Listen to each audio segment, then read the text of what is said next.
All right, ladies and gentlemen, welcome to the Kennel Podcast. This is Foxhound. I'm here with my guest today, the marvelous Nick Merchant. Nick is the head of Cabales Serrata Escrima in New York City and one half of the dynamic duo that is the Rolling Stallones. And he's a gentleman that I personally have gotten to know through the martial arts in the last few years. And I find him to be incredibly interesting, and I think that he's somebody that you would also find to be interesting. And if you don't, shove it up your ass. All right, Nick, I would like you to share with us a little bit about yourself. I've let people know that you're a Serrata Escrima guy and that you're from New York, but I'll open the floor. My man, first of all, thanks for having me on. I appreciate it. Love you, buddy. Um, as far as like me, I'm a New York City school teacher.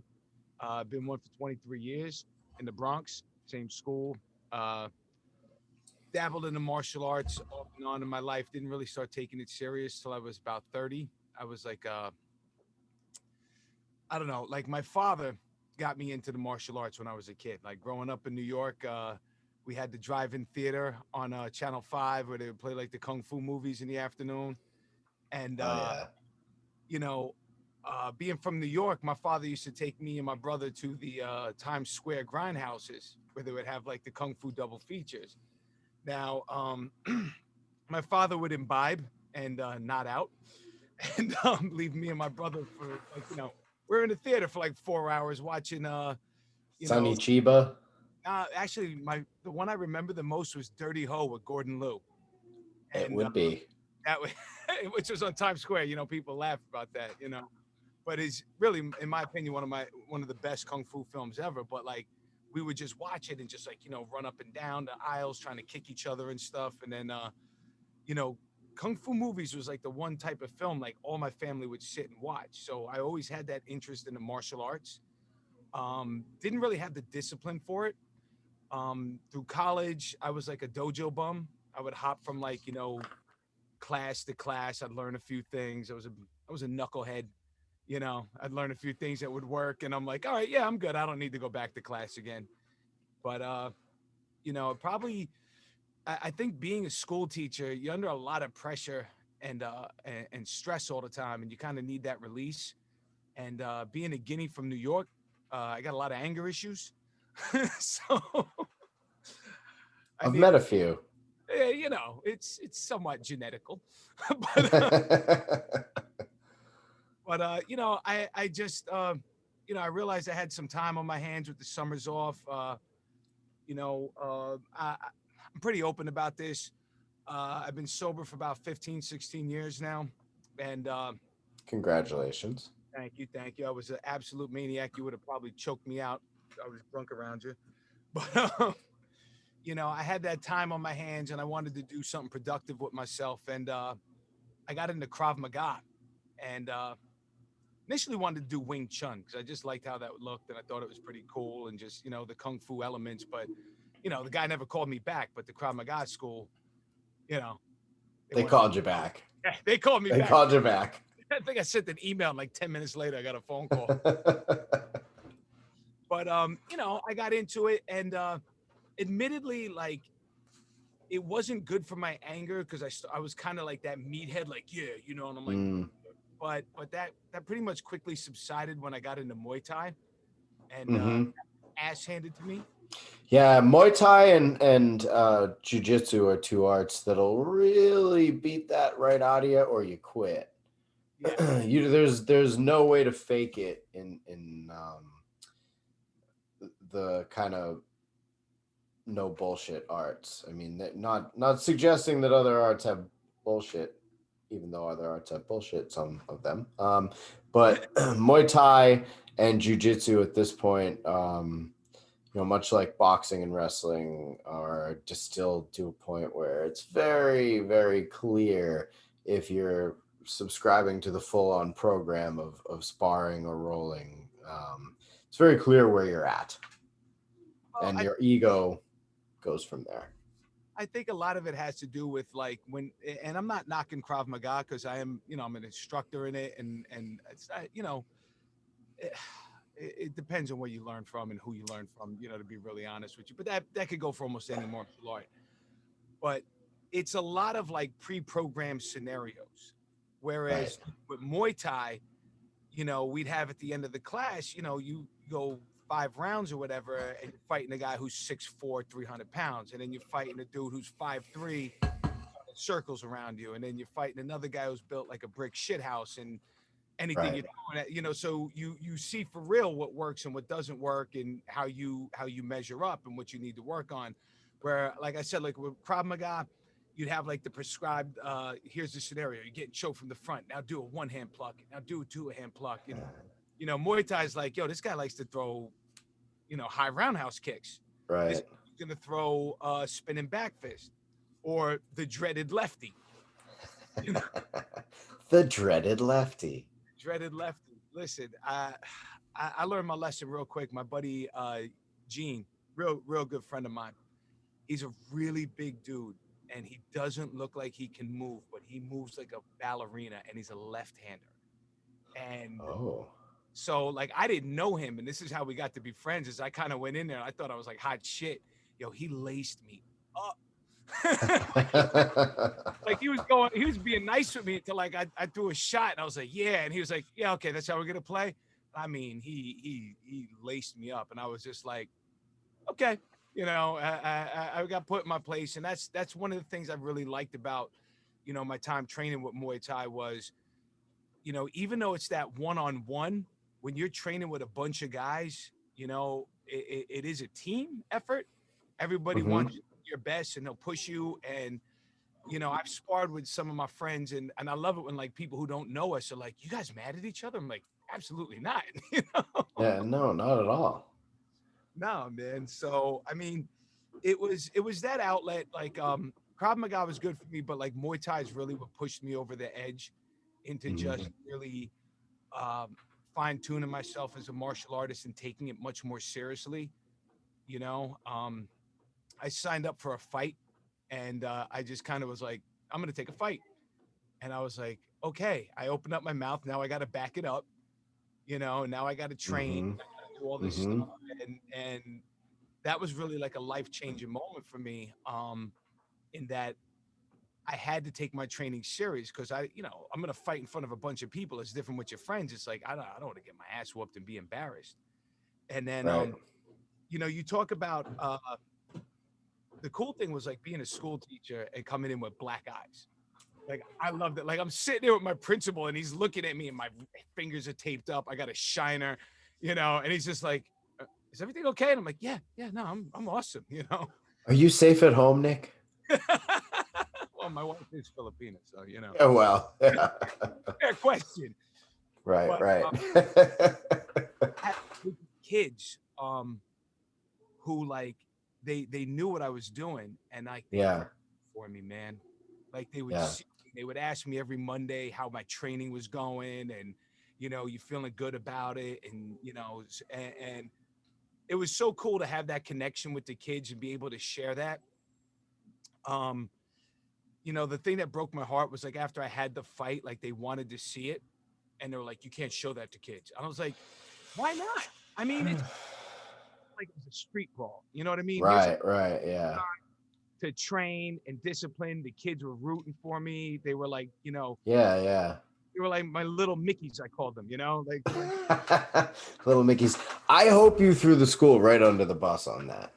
oh yeah, no, man. I hope you were like, hey, you sons of bitches. Just so you know, the school said that I can't show this to you. I absolutely did that. And then Yeah, good, I may or may not have left it on the computer and left the room. And then good, good. that I will. wasn't I will go on the. I will go on the record to say, uh, I'm going to put out the one exception of my buddy Dave's wife, because he's gotten mad at me about this before. But like, fuck public school administrators. I have my reasons, but with the exception of Dave's wife, because he's gotten mad at me about it before. That's what I will say.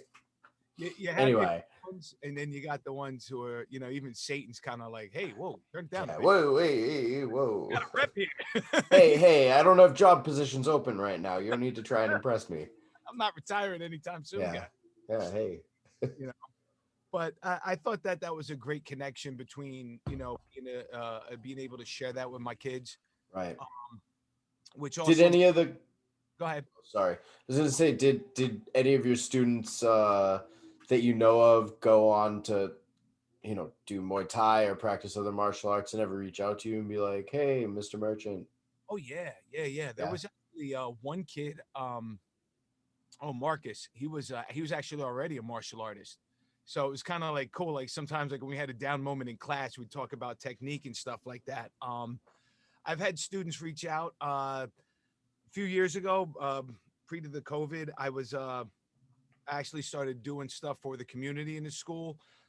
We have like a health day, so I would do like a self defense class with the kids, and all the kids are like, oh, I want to learn how to do this and that, So it was kind of cool to like shed the Mr. Merchant skin and show like Nick the martial artist, and That's then cool.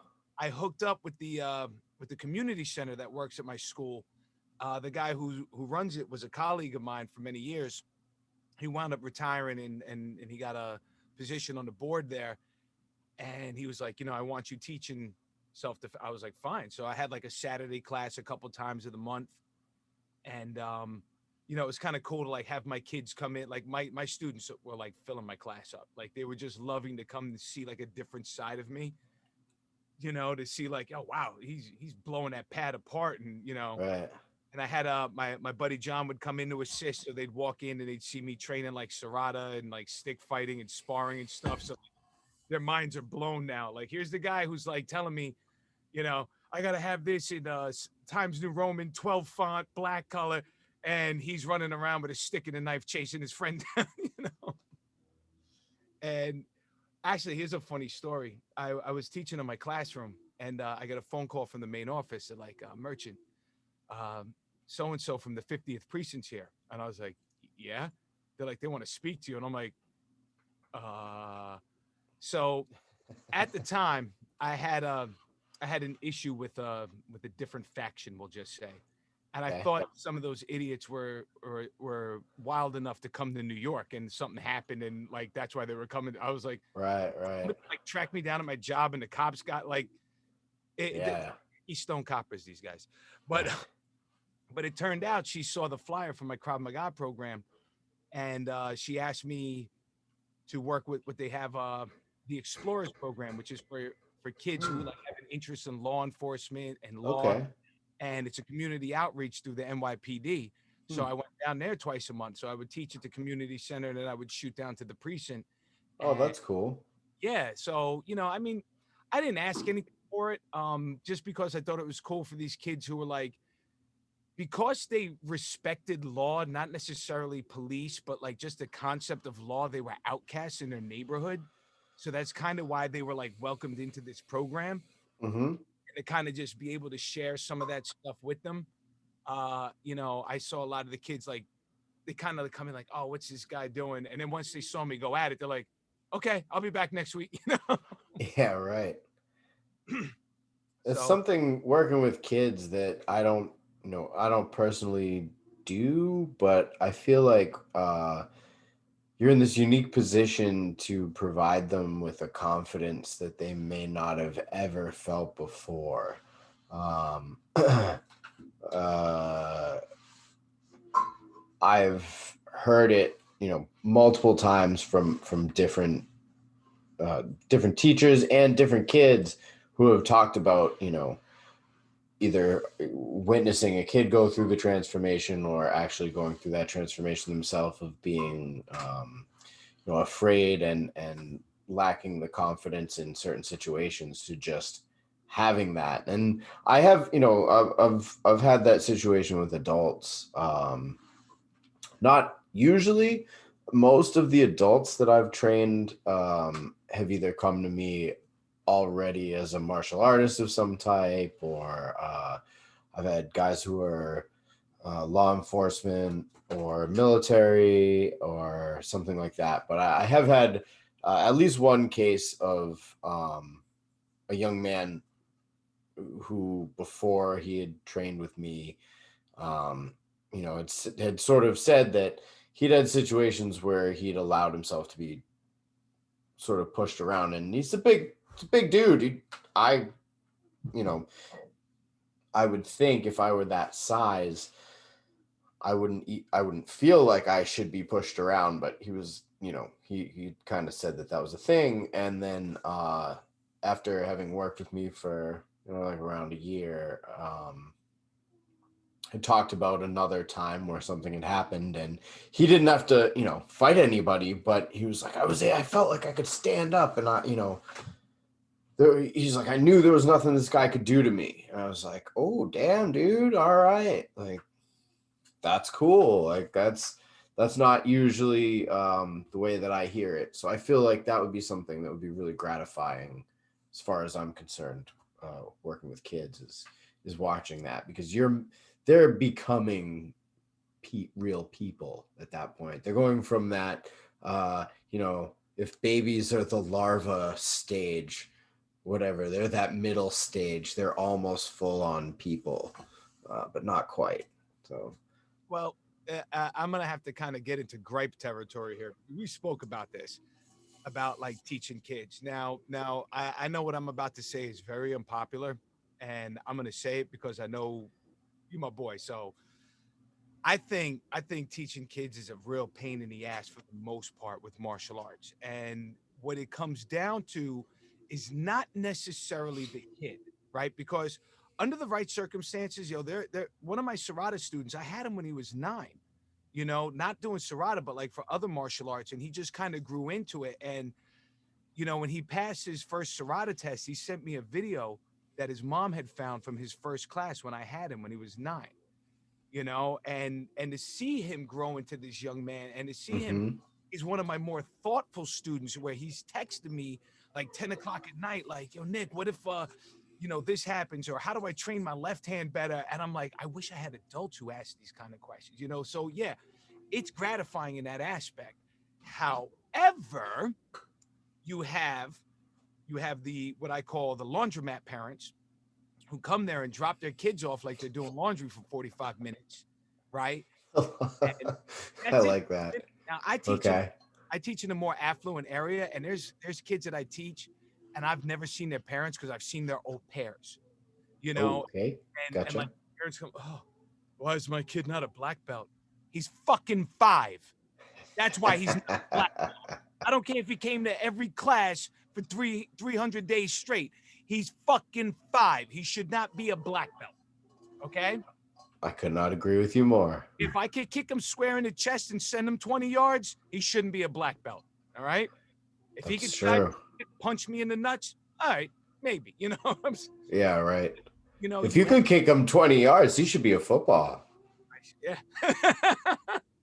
But now that also goes to the McDojo mentality, right? Mm-hmm. Where you have these guys, and I've had people I consider mentors telling me like, Nick, if you ever want to branch out, you need to teach kids to survive. And I'm like, well, I'm not looking to have an empire. I like to just teach. And you got these places where like, it's like a puppy mill, you Yeah. know. If it wouldn't exist if there wasn't a market for it, Mhm. just like a puppy mill. If there wasn't a market for it, it wouldn't, you know, people wouldn't keep doing it.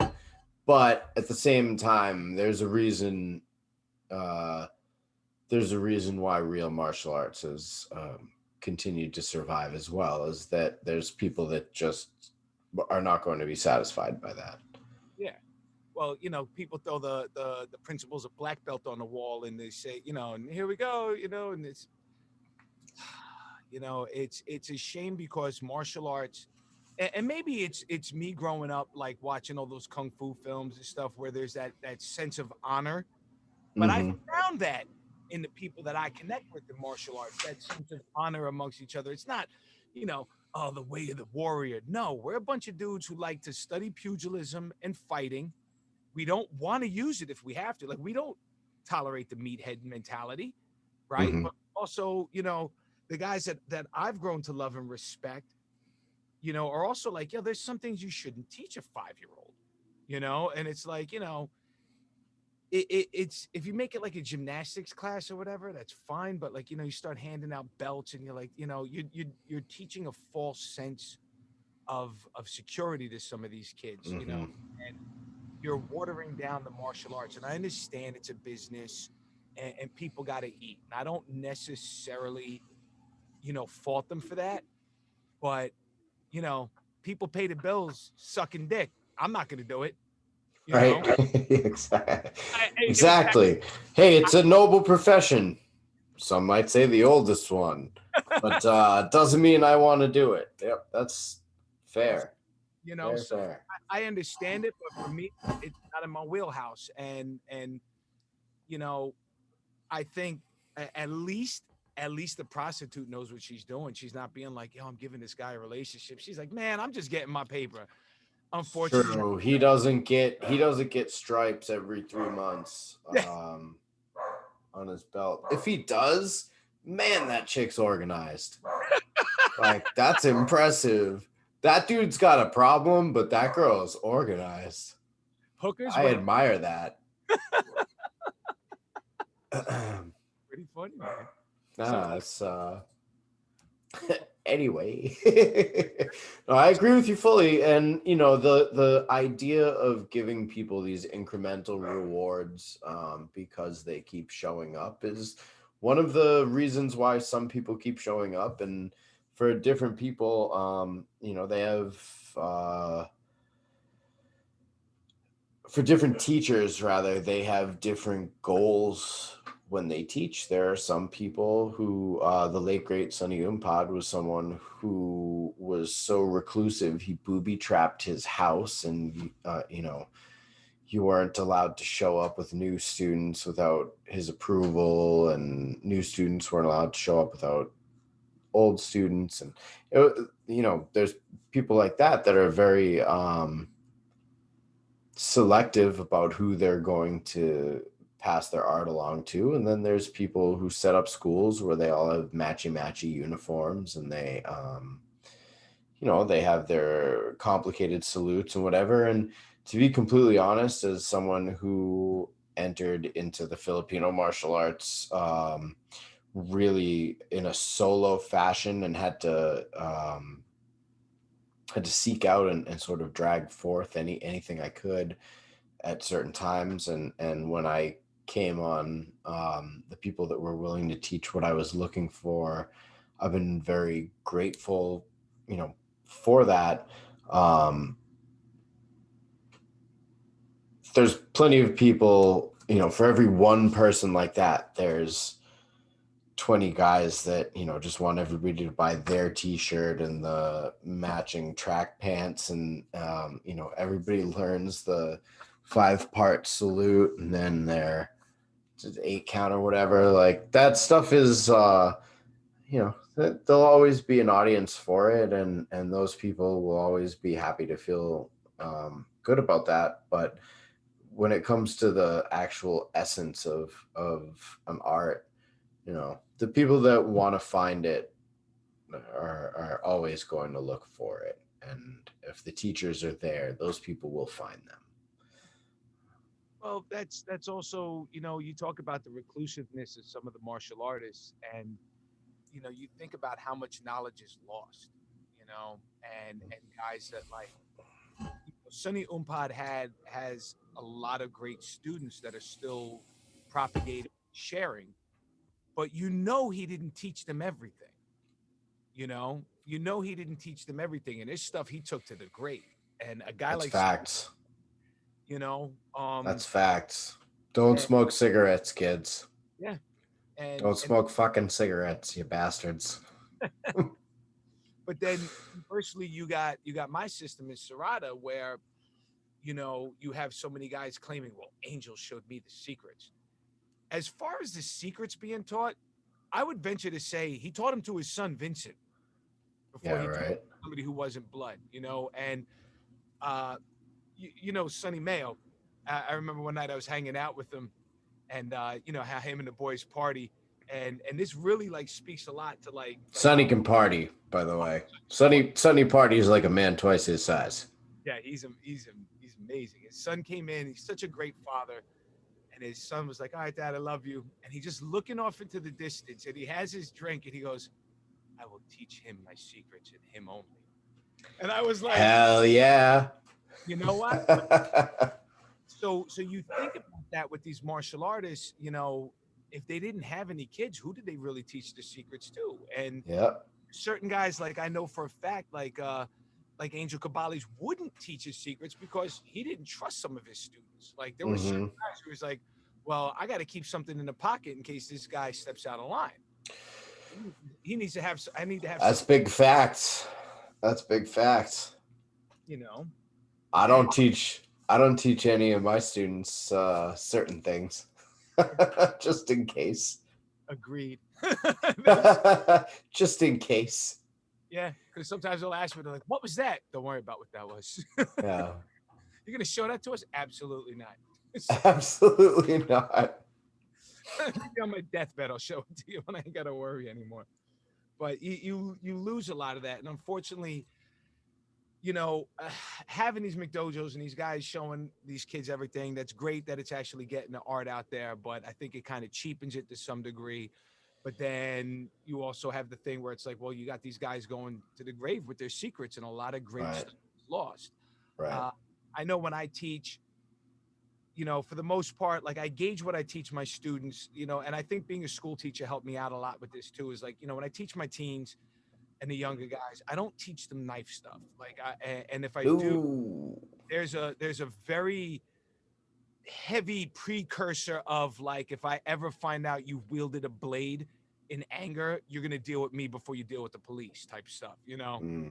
And you're gonna Mm. wish you got the police first. But like I don't want that on my soul. And we've talked about that in Yeah. talking about knife stuff. But Absolutely. then there's my student Dennis. Now Dennis, Dennis, the 77-year-old Oh badass yes. in the Bronx. Absolutely. I'll show him anything because and the kids had asked me like they're like, well, how come you teach him differently? I was like, because Dennis knows that if he's using this, he's not going to jail. He doesn't care. Right. And if he goes, Right. he doesn't care. I was like, so Dennis has enough Yep. time and experience and understanding that if he takes what and I trust him implicitly, like he's not that kind of guy. Like if he used something I taught him, he had to put somebody down. He had to it push came to shove, you know. Oh, absolutely. So him, But I that's don't. the difference between a 77-year-old and a 16-year-old. Yeah, no, I would never put a knife in the hand of a child that wasn't my own child. I mean, I believe kids should have. I had a pocket knife as a kid, and you know, I had a pocket knife for reasons other than self defense. But um, it's not that I don't believe in kids having knives, but I don't believe in teaching children offensive knife tactics at all.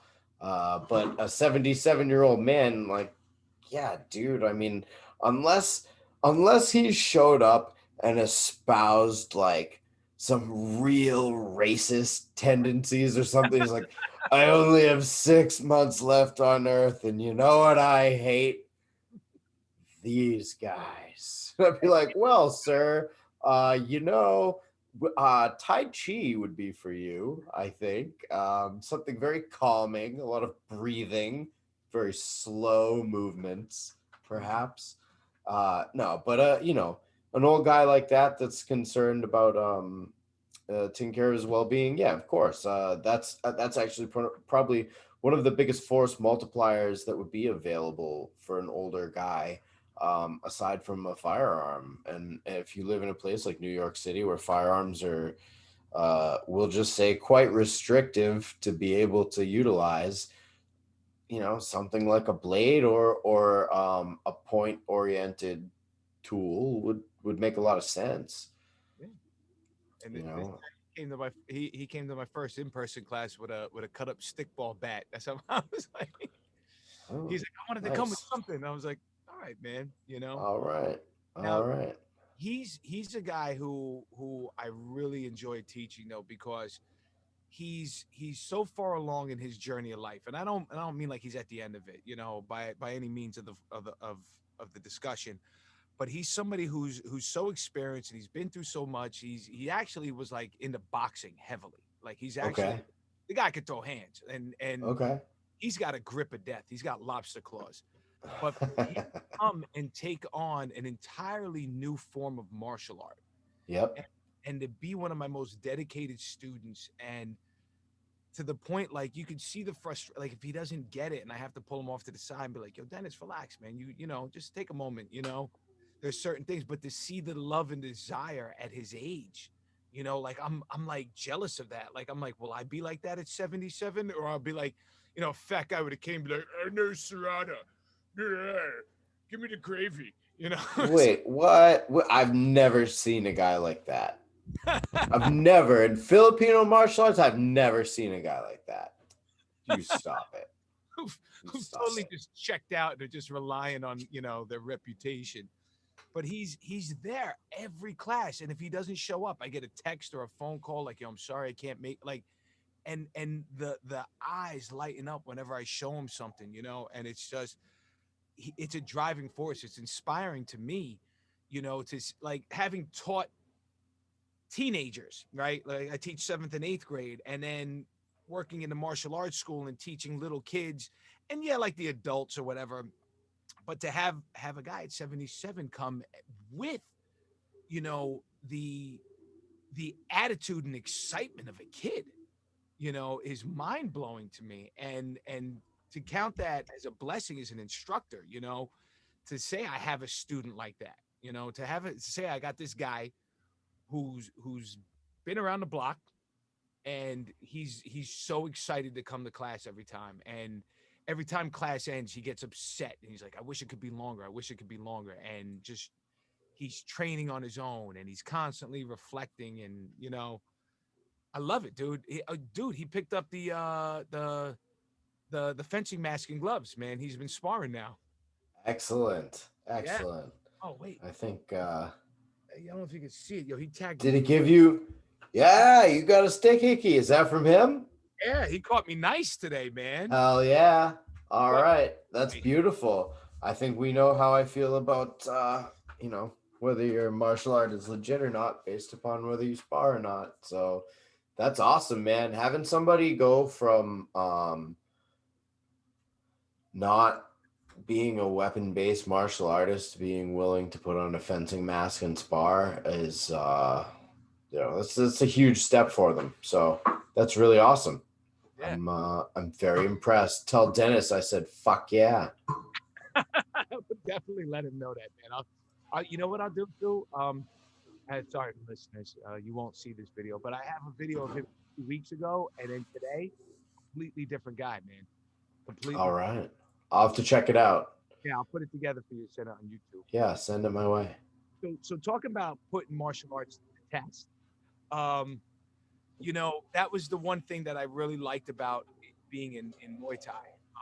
That when I had a knee injury and I got an operation, so it was kind of funny. I looked at going back to Krav Maga and sparring there as like my warm up to get back to Muay Thai.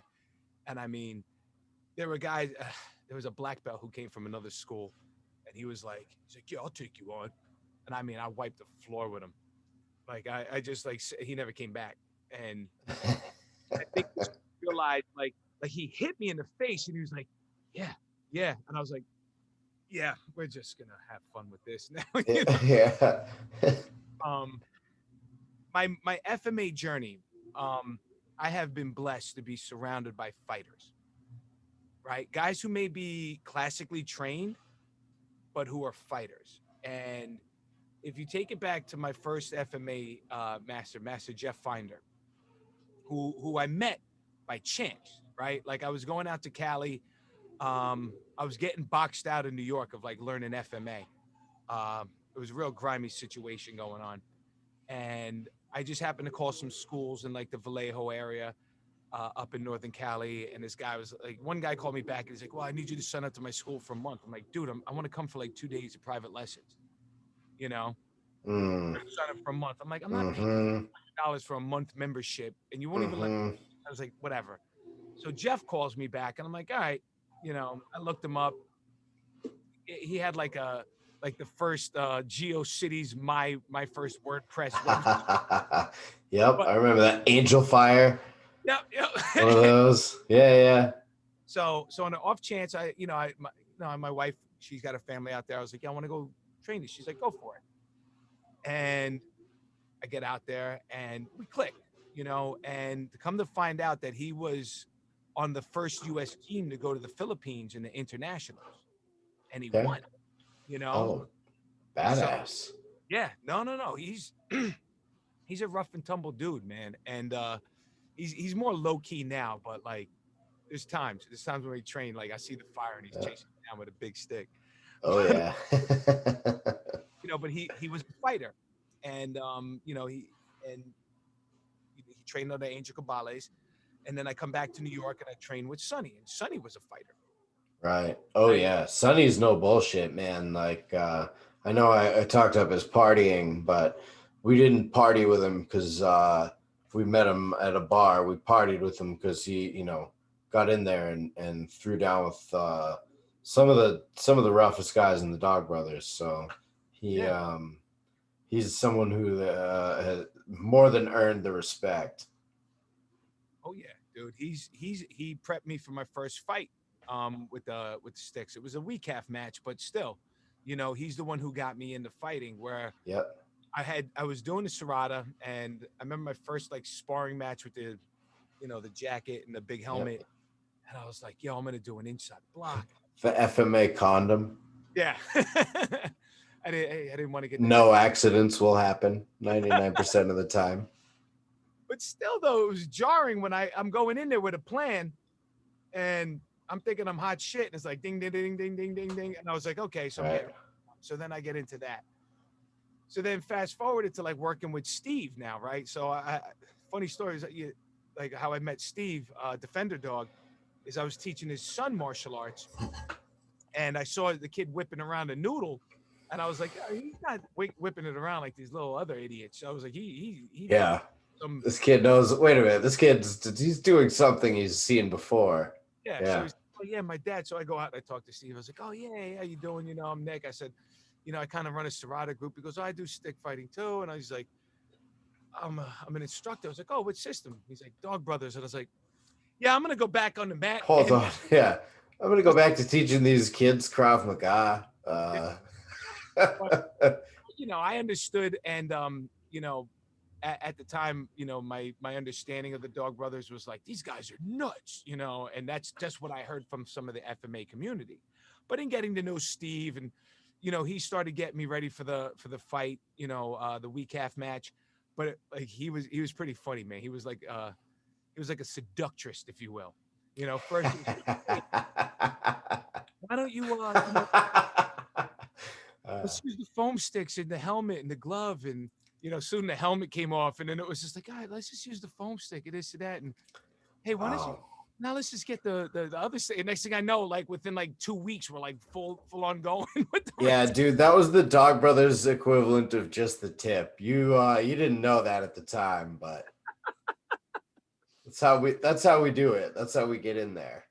oh yeah, and then fast forwarded to when you guys came up, came down Hmm. and up because you had Al coming from Virginia, Yeah. and that was Beowulf came from down south too. Yeah. yeah, that's right. That was my first time really like Steve was basically like, toying with me, but he was doing what an instructor does. Like, he's guiding me. He's not, so this is the Right. first time I'm really going full contact against guys that I've never met before. And you were the first one. And I came in with my little twig, and you were like, you sure you want to go in with that? And I was I like, was gonna say I did ask you very pointedly, and I might have even explained why. And you were very adamant that everything was gonna be fine, and I was like, all right, dude, good luck. yeah. So, Okay. um, So this is when I first met you. And yes, you pointedly asked me, are you sure? And you had the 31 inch, and I think it was like an inch and a quarter or something like that. It was inch and an eighth probably. That's my. My preferred. So It's the I'm used. diameter that fits perfectly in the hole in my finger right there. That's Is how it I measure my sticks. I go, how's it fit? Fits good. It's like, do you play pool? You yeah, know, the bridge. If it like fits in my bridge, I'm good. That's what I like. a cigar there. Let it rest. Exactly. That's my cigar rest. Yeah, when you Just want to gotta get let real it chill. Gucci shade, just put your cigar there. Bitch, that's flossing. So when we were fighting, man, you terrorized me, but in a good way. Like you clearly saw where my skill level was at, like in my experience. And you didn't, like I said, you could have just beat me across the mat, but you were like, I'm not letting this guy fucking get in on me or whatever. And like you Oh no, definitely I won't let a kid beat me at fucking horse. I'm not letting a grown man who's not better than me beat me to stick fight. But yeah, no, it doesn't make sense to me to like break someone's spirit over it. no. But you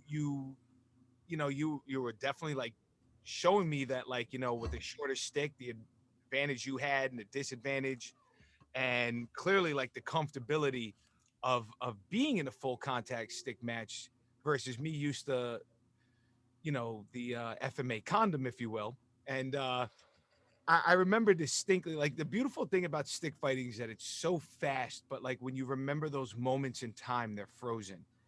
And Mhm. like you had like swung and you spun around and you were coming horizontal, and I stopped it with like an inside block.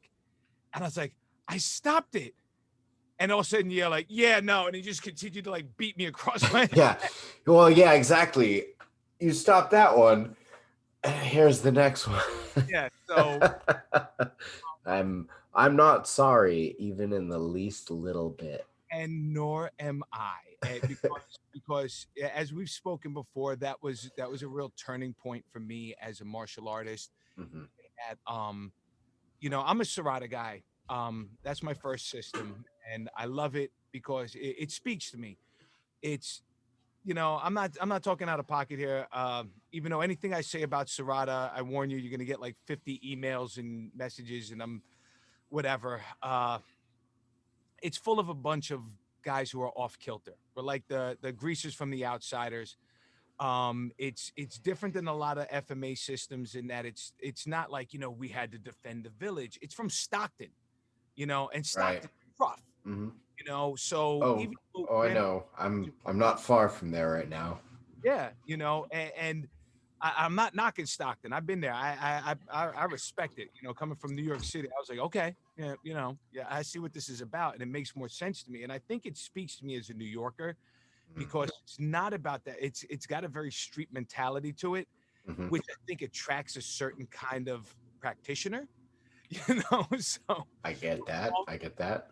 we're all a little off kilter. I think anybody who really throws themselves in MMA is a little off kilter, but For certain too, there's it's funny that you say it like that, but there are certain personality types that gravitate towards certain FMA systems and certain whether it's well, I won't start naming um certain weapon based systems that attract certain personality types, whether it's their aesthetic or their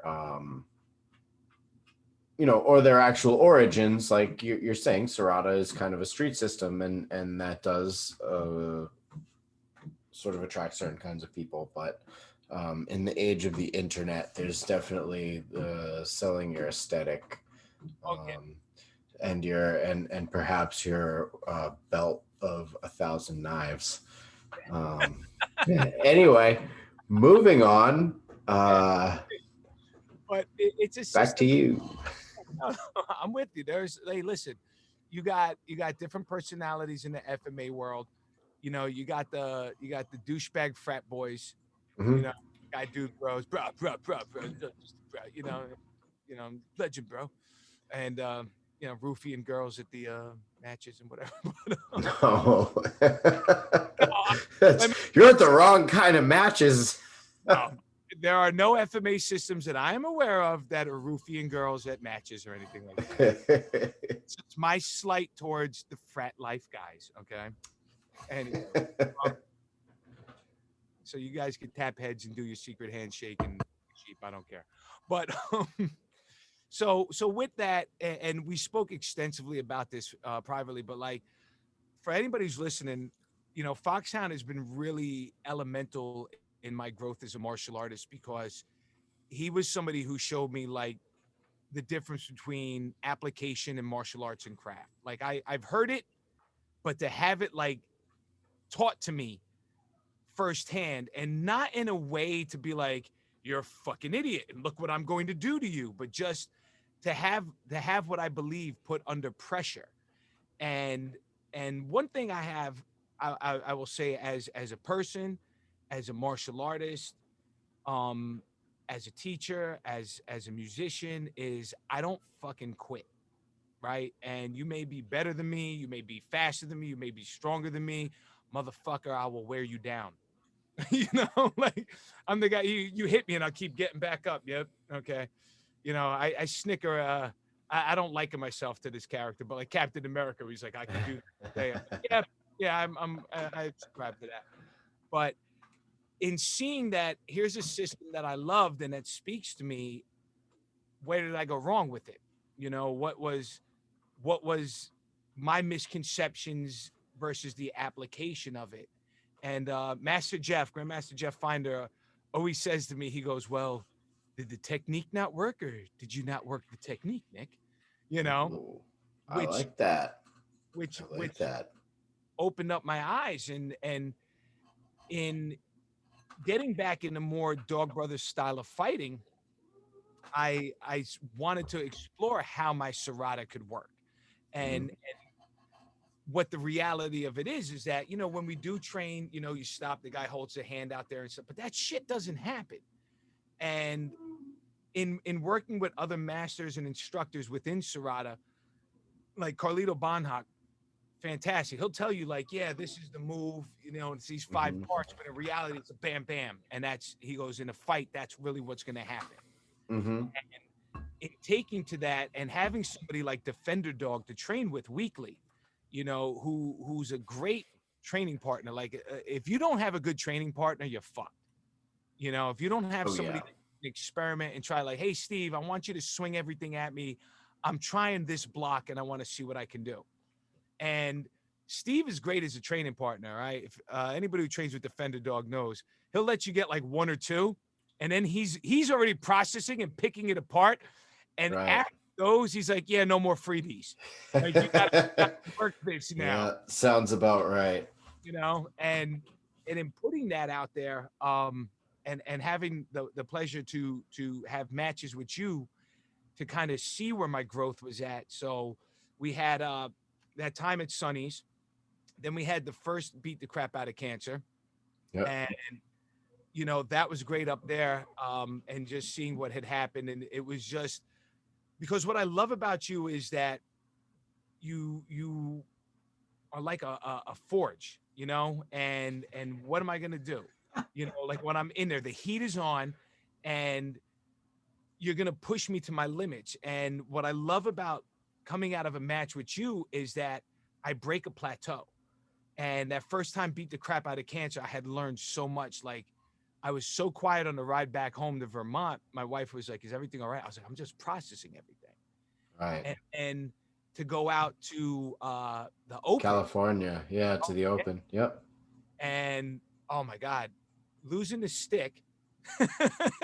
Oh, I almost killed a baby.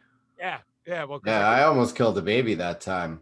That's something, if you know me well enough, you can ask me to show you that video. I almost killed a baby.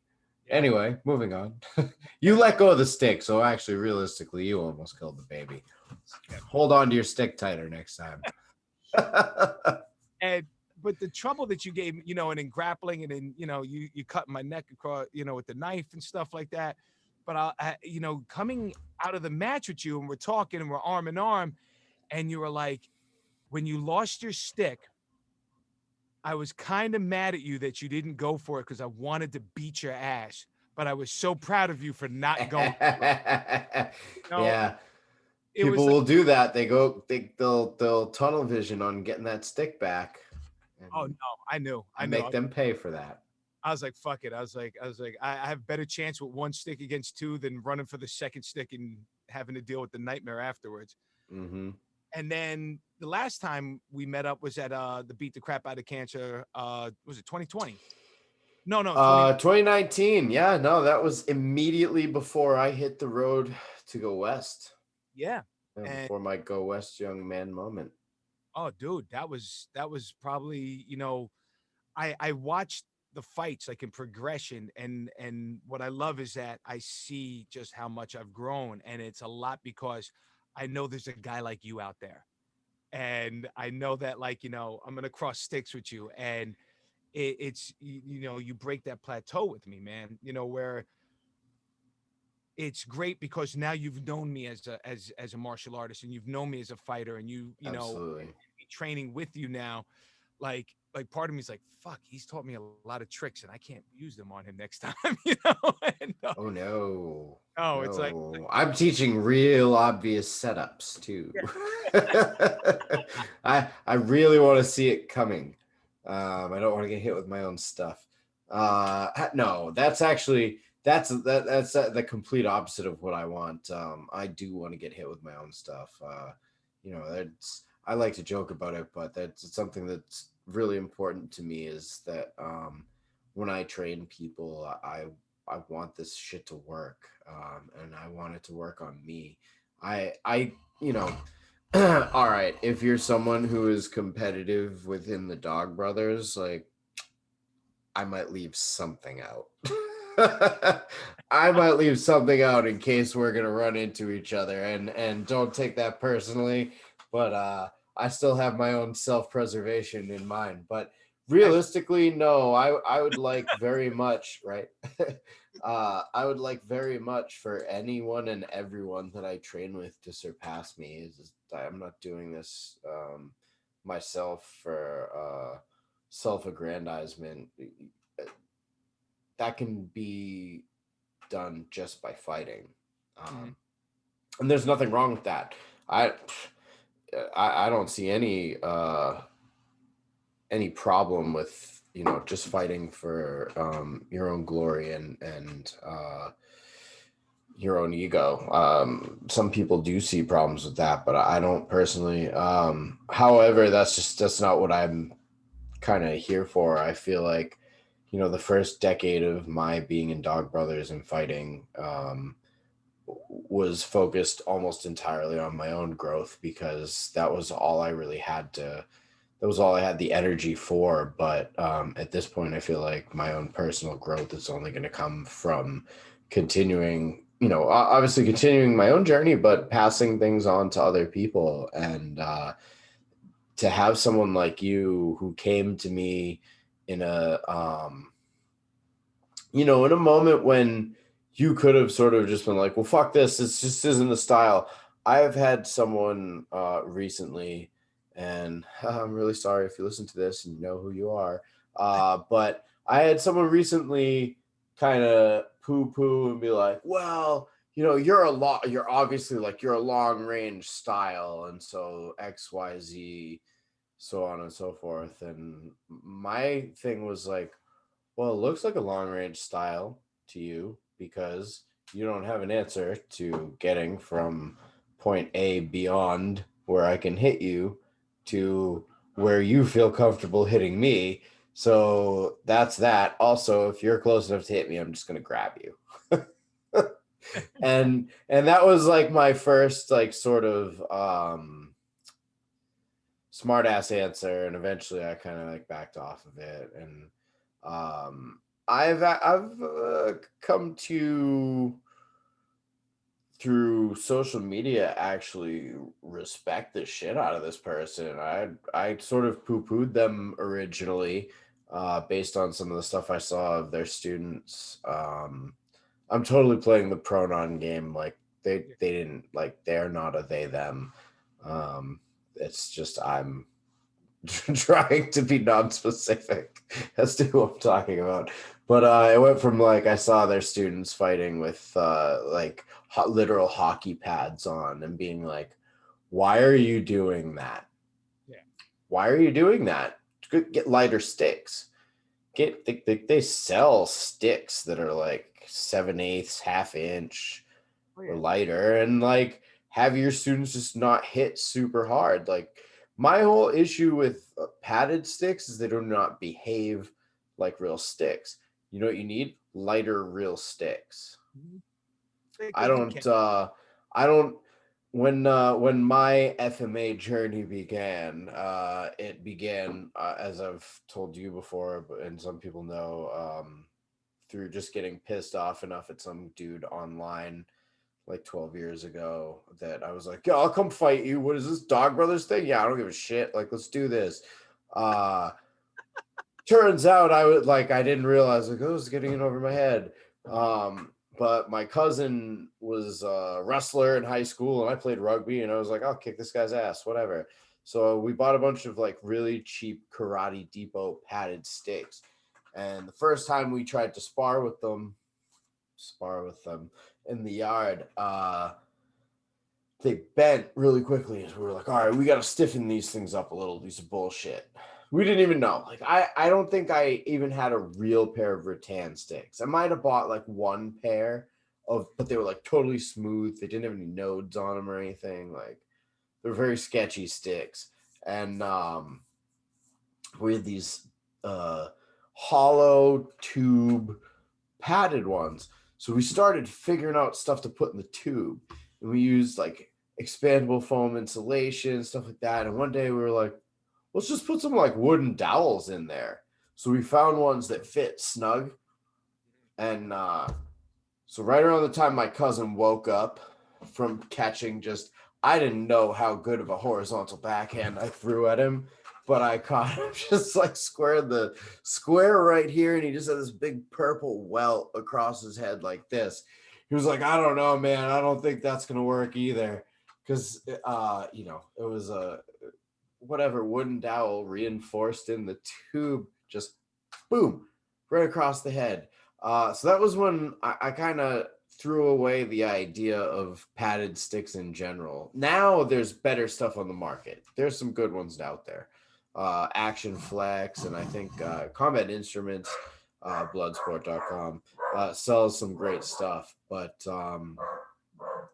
I personally don't really like training with them. I feel like training with lighter sticks and literally going lighter, is the way to go. Well, you have a lot of guys who even they train their guys to miss.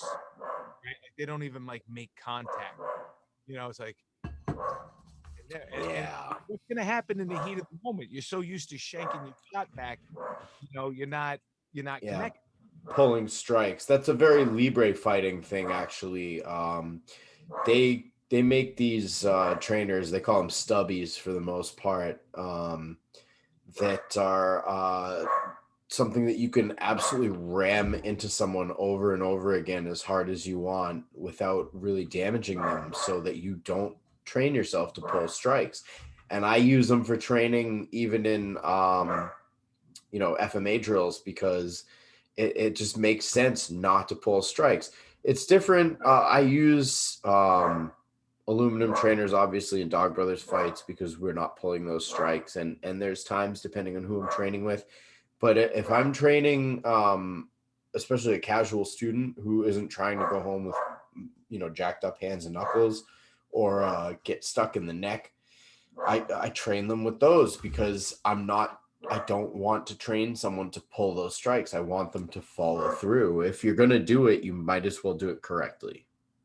Yeah. There was an unnamed group that I worked with, and I was training with them, and they the head instructor admonished me because I was making contact with his students. You're gonna break their wrists, and I'm like, no, I'm not.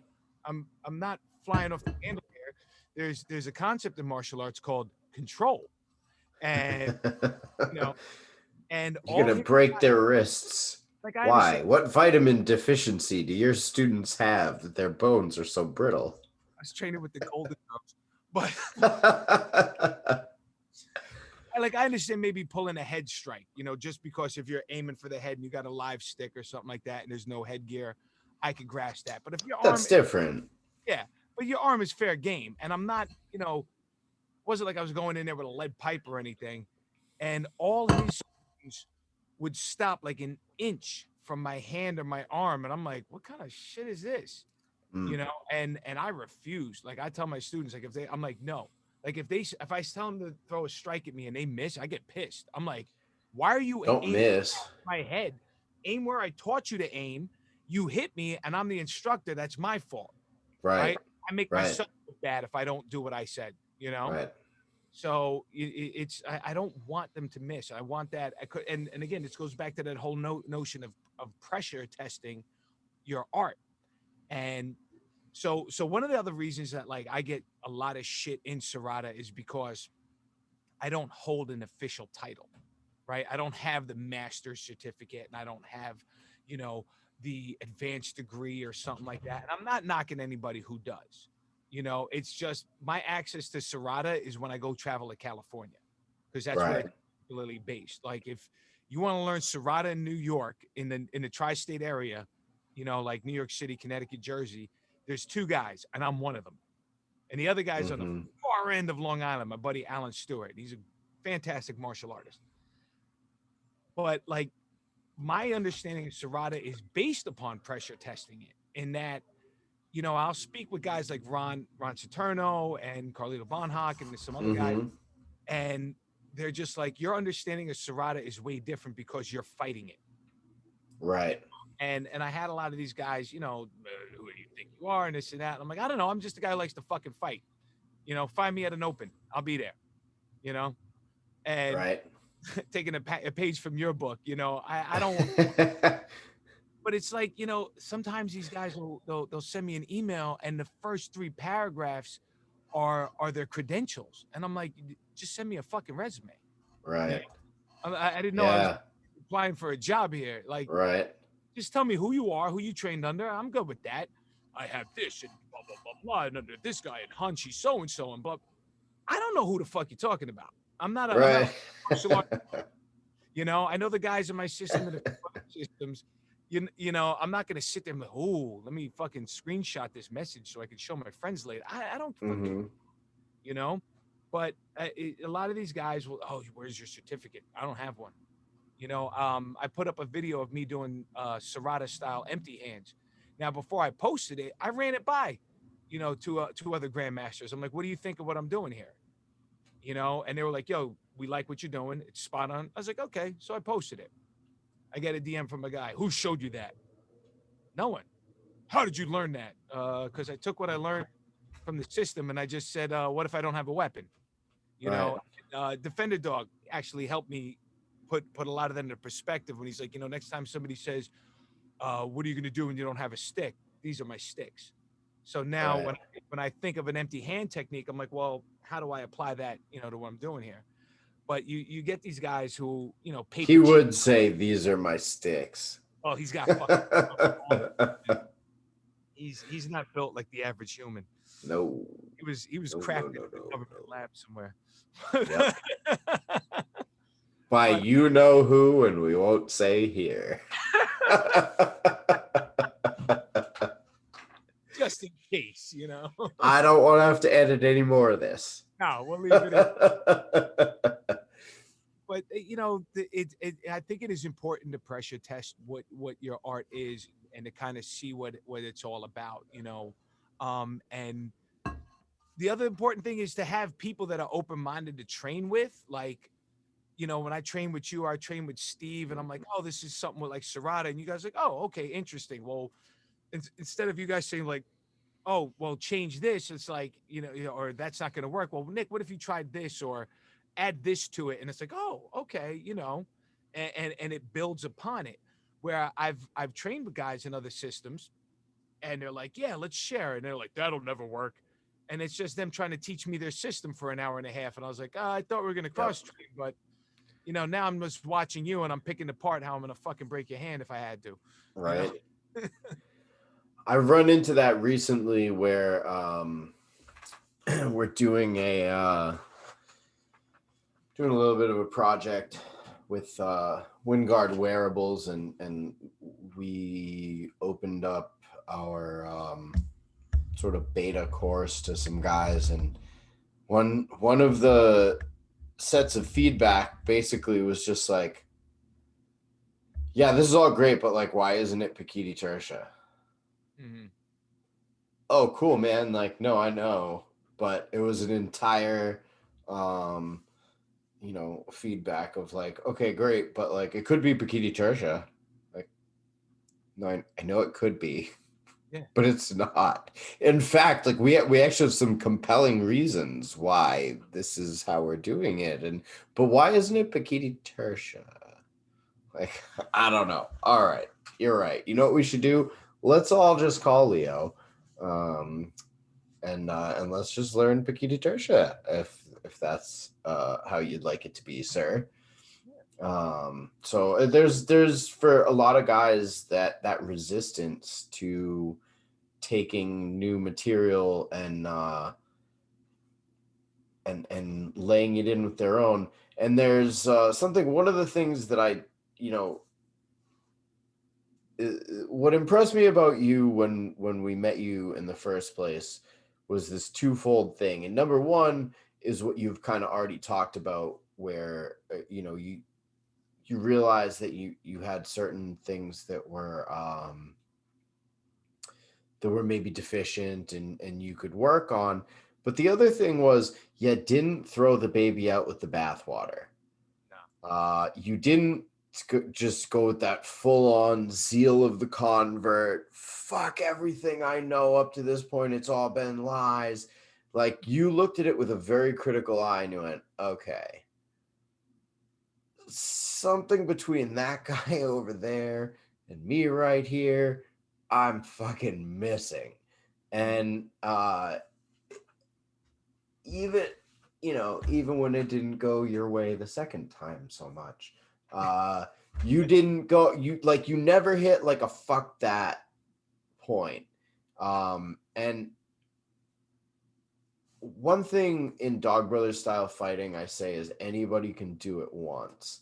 What impresses me is someone who shows up a second time.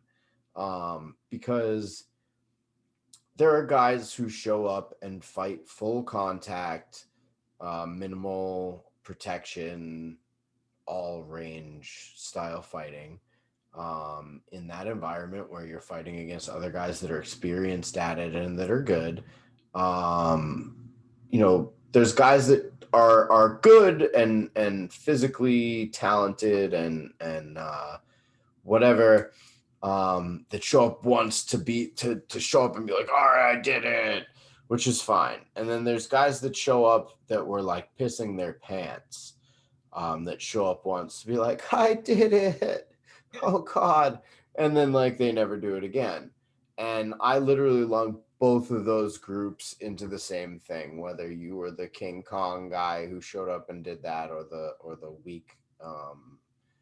weaker, not that just, no one who shows up and does it is weak, but the weaker of the two sort of personality types. Those are the same to me. The guy with the real balls is the guy who got wrecked the first time and shows up again. And that's the guy that I want back. And that's like, I would never want to seek out some guy who showed up and had a great first day and never came back. It's not worth going and trying to find that guy and be like, come back and be part of our group. Burr, burr, burr, burr, burr. Like, I would rather take the guy that was like, holy shit, I broke one of my hands. This dude sat on my chest and punched me in the face a bunch of times. This other guy choked me and made me tap out, but I'm back. Like, this is open gathering number 2 for me. Like, that's the dude that we want. We're not looking for that other guy. That other guy, um, maybe he comes back, maybe he does come back, repeatedly, and we do want that guy based on his personality. But you know having someone come in, and you had a little bit of I had a different in, um based on stupidity, but you had sort of this incremental step in um from being a guy who came from a traditional system, but then you knew Sonny, and then you knew Steve through things. And so you didn't just get thrown 100% right into the fire. You had like some steps, like literally up until the moment you met me, and we were in that sort of like diet dojo storming mode that day. And it was like, oh yeah, no, we're gonna like learn these guys, like there's some dudes who are from these traditional systems. It wasn't just you, it was the Sonny's boys too, who as far as what we were being told, where these are some of the only guys in New York City outside of maybe Pakiti Tersha who are willing to take off the FMA condoms and raw dog it, if you will. And we were like, oh, all right, like we're very happy to play with these guys. So the way that we all met was it was playful, but in a way that was, like I said, like I don't let children beat me at board games. I'm not gonna not show like, okay, well, this is what we do all the time.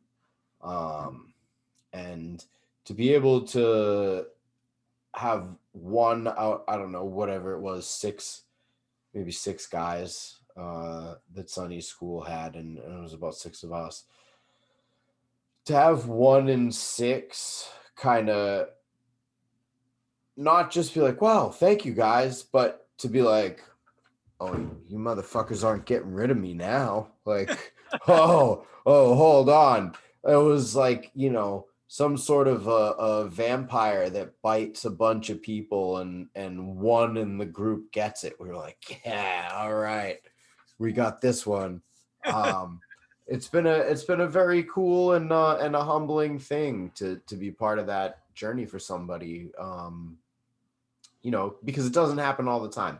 And the people that are my students in life, I've had most of the people that train with me have not been um, full contact stick fighters as their main drive. A couple have, and I've had now that I've been in California, I've had some guys that have come to train with me specifically to get ready for stuff. This last gathering, I had a group of people. I fought a guy wearing my fucking logo, which was crazy. It was mind blowing. And that little asshole put me into a tree. I literally, my ass is still bruised right now.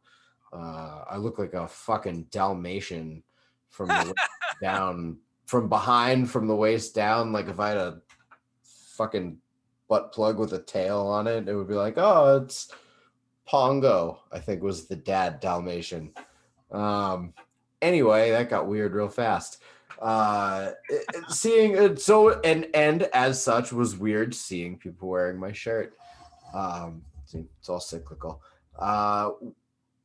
But at the same time, I've had a student use something that I taught him in self-defense, and not just use it in self-defense, go through the entire gamut of how self-defense sometimes works, where he had to go to court and everything else, and the way that his statement to the police versus the other person's statement, his standing in the community, certain things went his way that maybe wouldn't have if he had just used some violence that he had been taught. So there is definitely, it's one thing when I'm teaching full contact stick fighters and people I know really well. versus teaching someone who's just a regular person, because who knows what kind of altercations they're going to get in. It's like kind of circling back to the kids thing with you.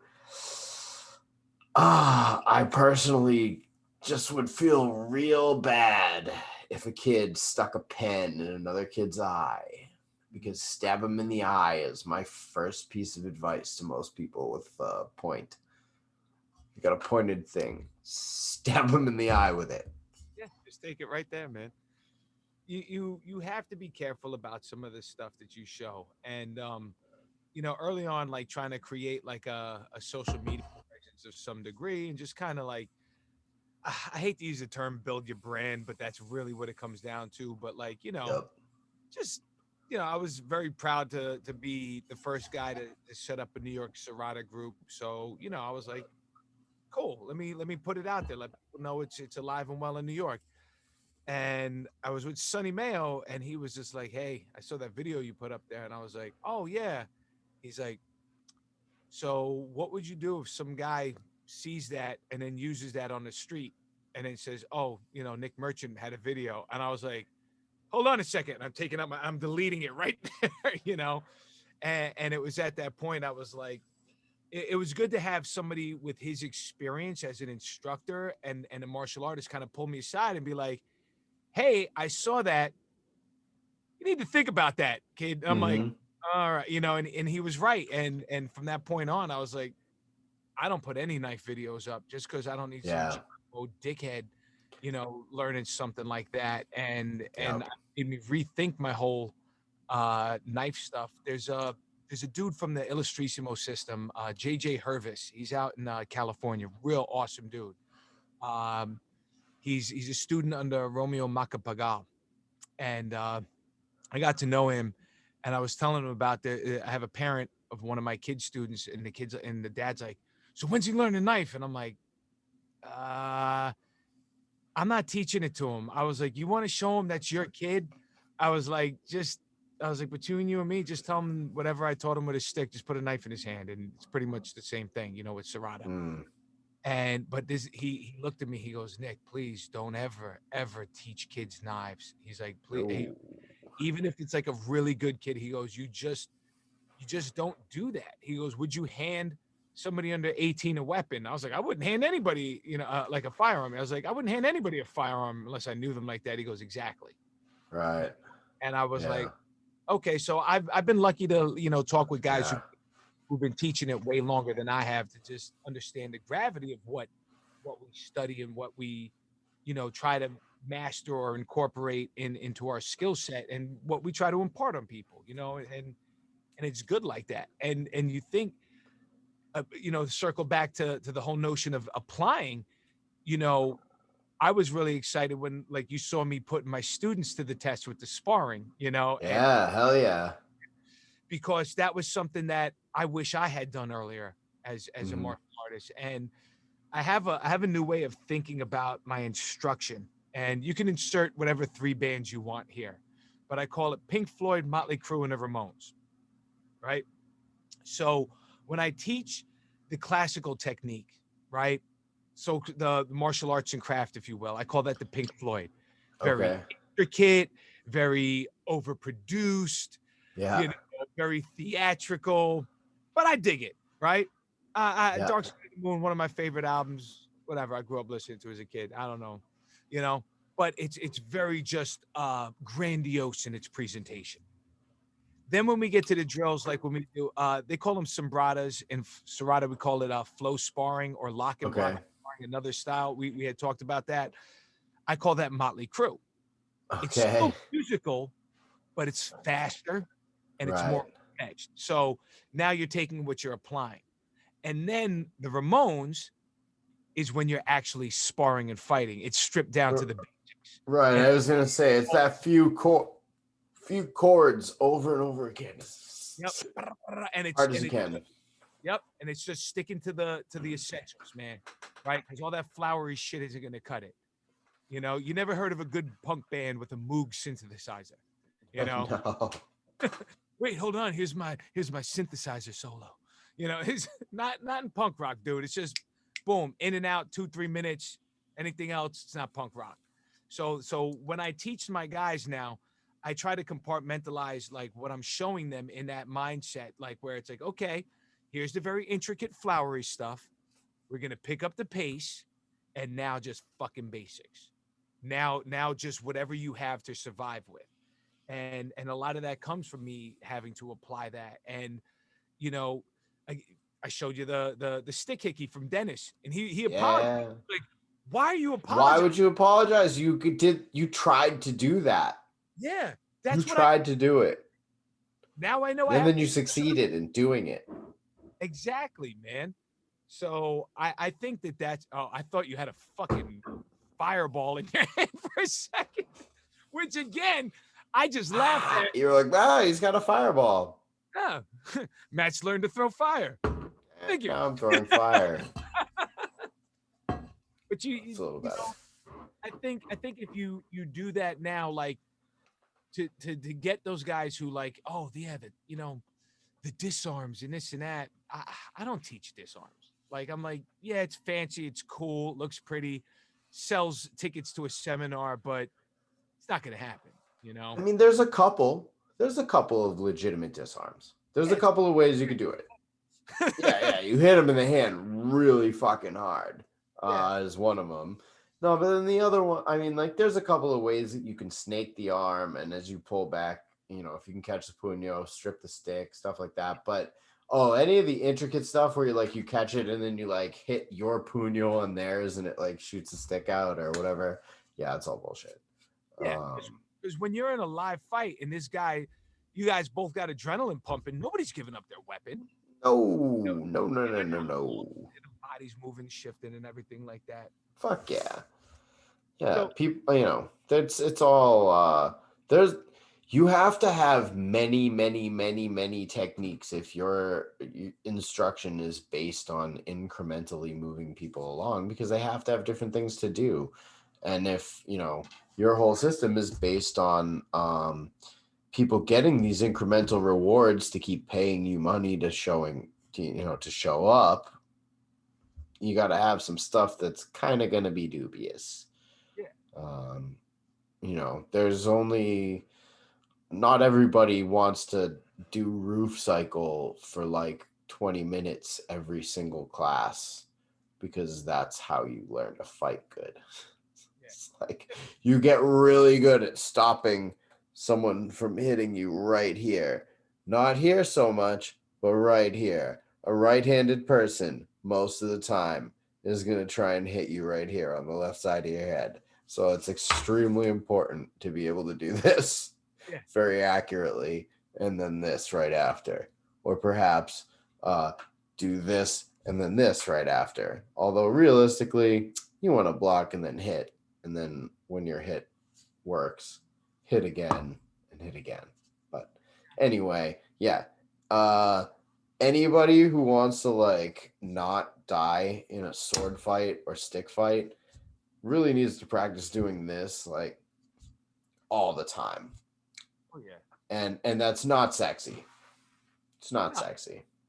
a guy had hit me up on Instagram and he's like, I'm not being disrespectful. Which anytime somebody says no disrespect, you're being disrespectful. I'm not a racist, but Yeah. you people. He was like, you guys train all this stuff, and all I see, he basically, I forgot what he called them, but it was basically the caveman strikes, forehand, backhand. He goes, and that's all that I see. He goes, but you train all this other stuff. And I said, I said, fair point. I said, any man worth his weight in salt and gold, whatever, should be able to fix shit around his house with a Phillips head, hammer, duct tape, WD 40, right? But sometimes you need a socket wrench. Sometimes you need a belt sander, right? So I look at those basic strikes as the tools that any man should be able to use. Anything else are for special situations.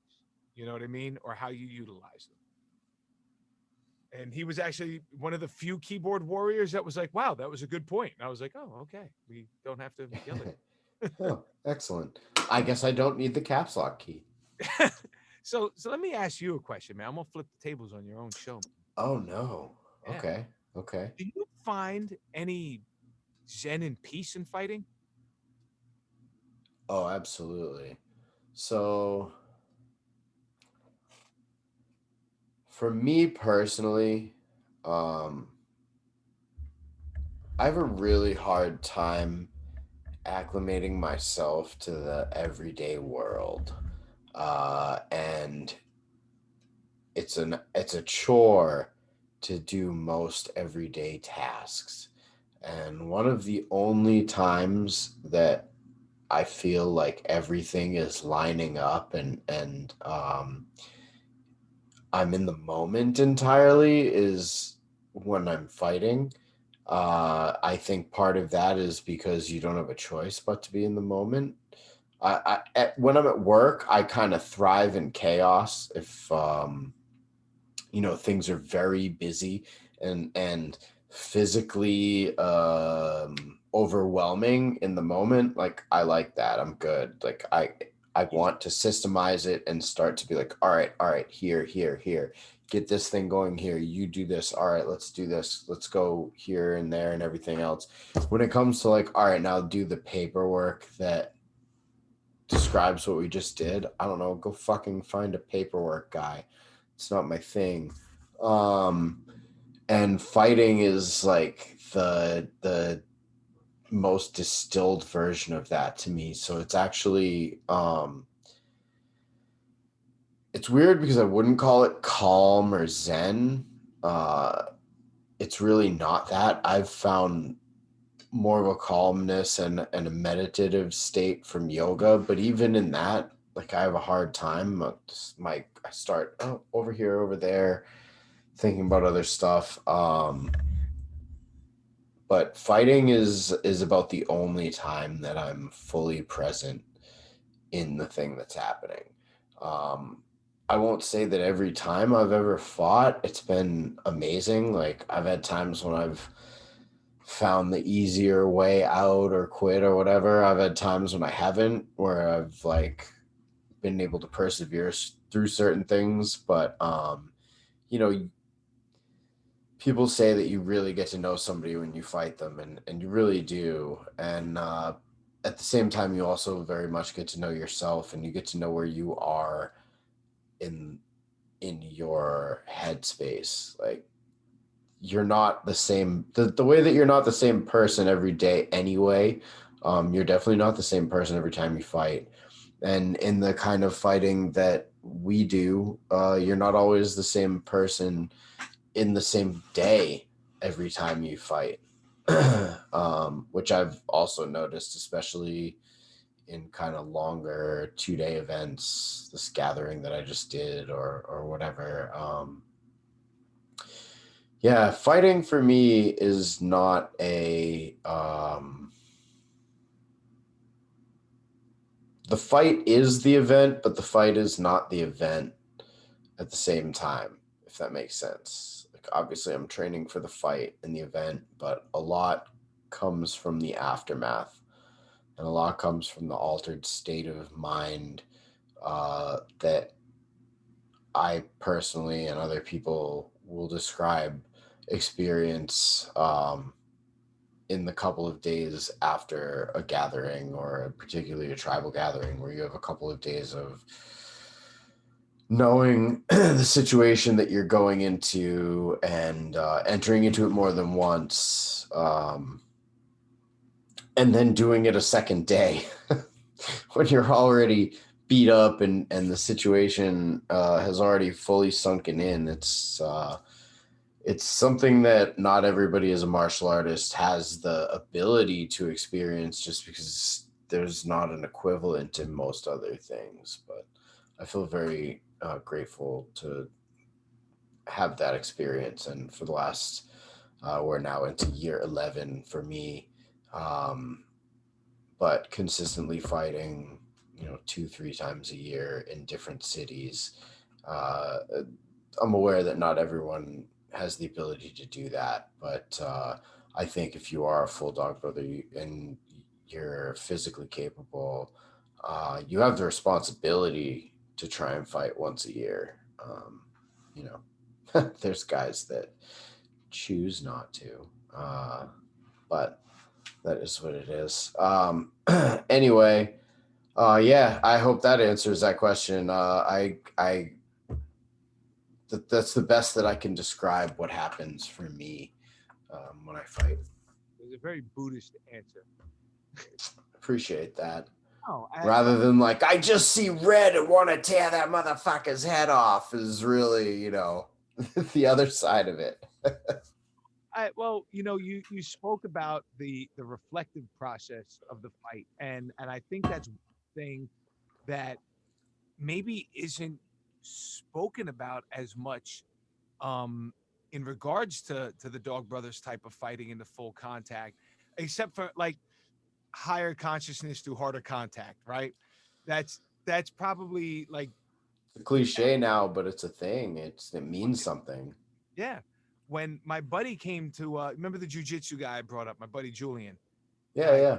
I was like, dude, I was like, the greatest thing is that it's not a win or loss. It's you just putting yourself out there and testing your metal, if you will. And what's really rewarding about it, the reward, the victory is the reflection, what you did Mm-hmm. right, what you didn't do. Mm-hmm. Um, even like I forgot which one it was where I lost my stick like twice that day, but I did not hesitate to dive in, and the big takeaway for me was like, well, shit, now I know I lose my weapon, I'm not running. It's Right. in to go forward. And I was like really happy about that. However, what did I do to lose my stick and how will I correct that? Right. Um, there's so much that it's, if you don't look at it as like, the win fight and, oh, I'm going to see red and stuff like that. Like when I did the weak half, like I was just in like brawl mode. Like, the guy's spinning his stick around and he's between his legs and I'm standing there like a true New York goon, like, yo, we're going to fucking fight or what, bro? Do this. I'm here. I'm tired of waiting. Somebody blow the whistle. I got shit I got to do. Right. Clean the gutters later. But Right. Right. in that, I think that's definitely something to behold in taking part in like a Dog Brothers event, and just like the wide variety of people you fight and you come across, in that there's ego, but there's not ego. You know what I mean? Like you said, you're like, I'm not gonna let a grown man beat me with a stick, but you're not exerting your ego. You're setting a limit and a boundary. You're Right. throwing your weight around. And in that, like as much as I know when I cross sticks with you, and I'm like, well, what fresh hell is gonna be unleashed upon me today? But for me, there is a Zen moment where I look at it like, and not to get like nerd philosophical, Suzuki Daisetsu, who talked about esoteric Buddhism and Mm-hmm. the whole notion of peace and nirvana and like Zen actually coming from stripping everything away to being present. Because when I'm standing in front of you or anybody with that matter, and they're swinging a stick at me, whatever the level, nothing else matters. I can't think about Exactly. mortgage. I can't think about my car payment. I can't think about my job. And there's a calm that comes to it.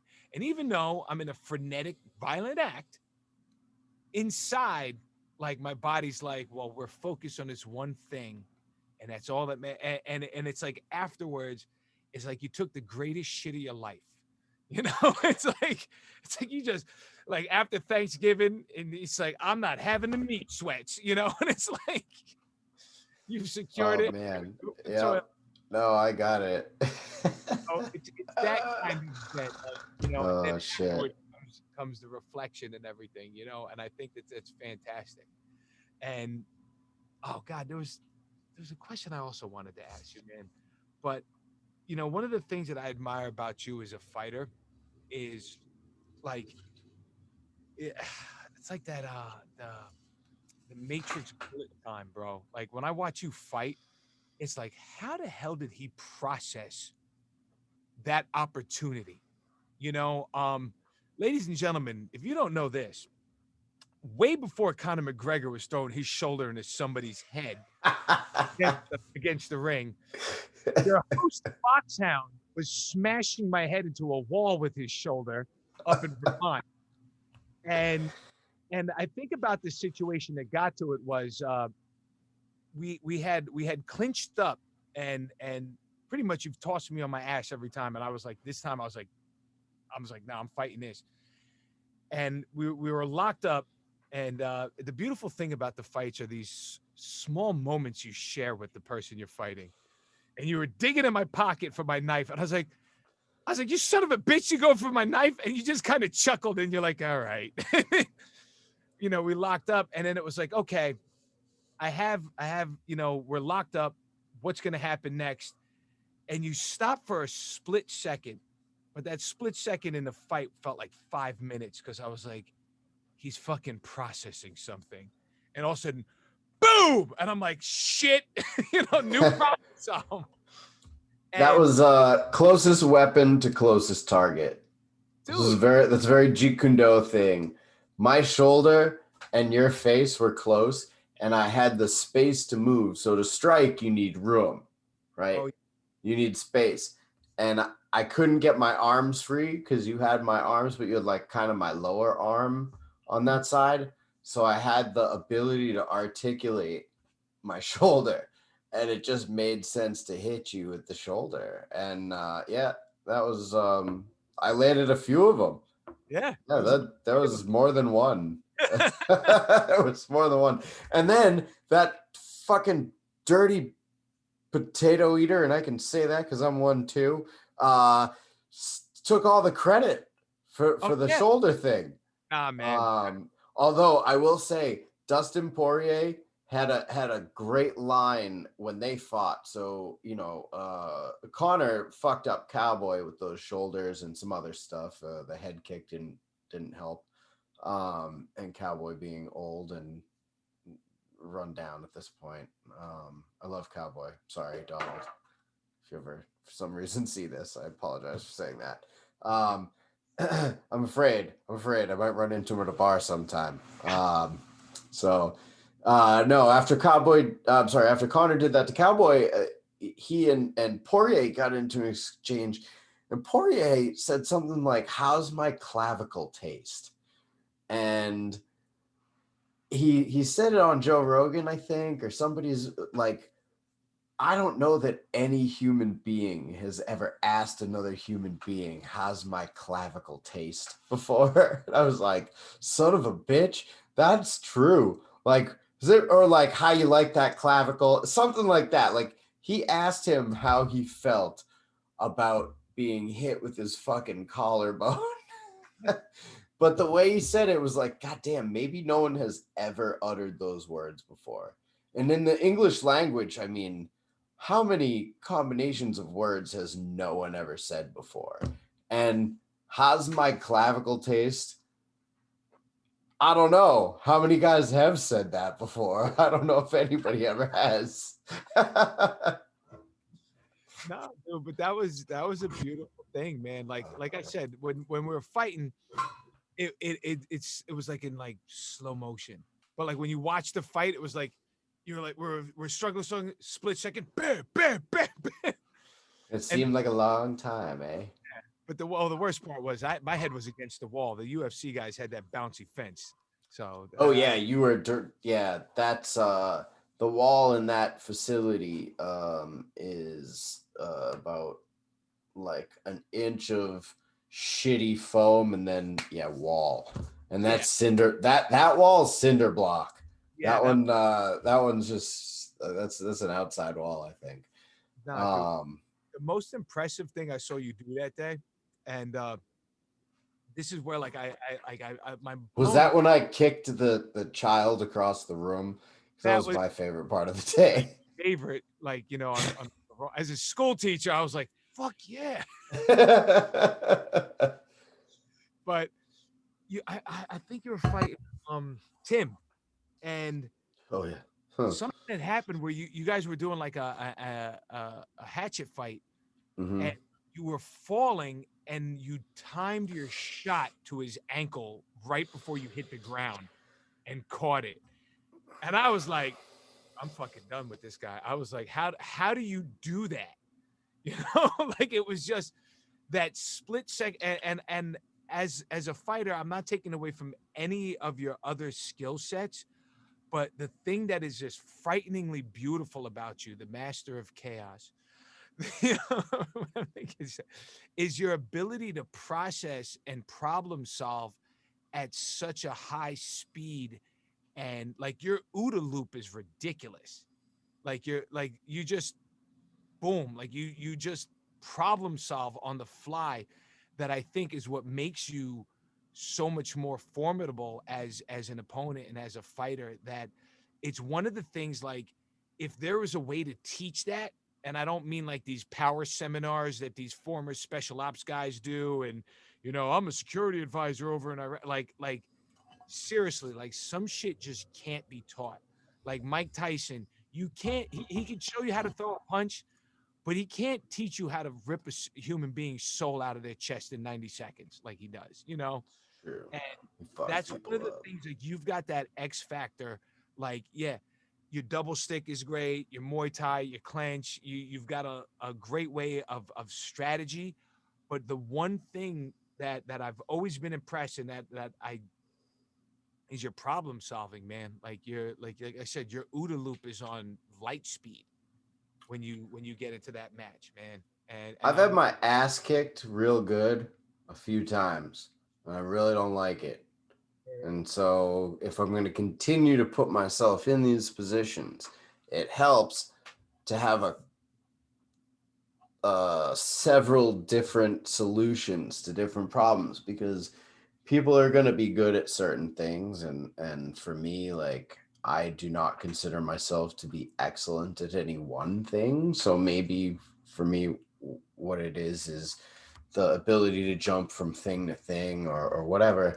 I don't know. I'm still kind of figuring that all out myself. I at one point in my life was like, I'm gonna be a stick fighter for 20 years, and that would have I would have just passed my halfway point.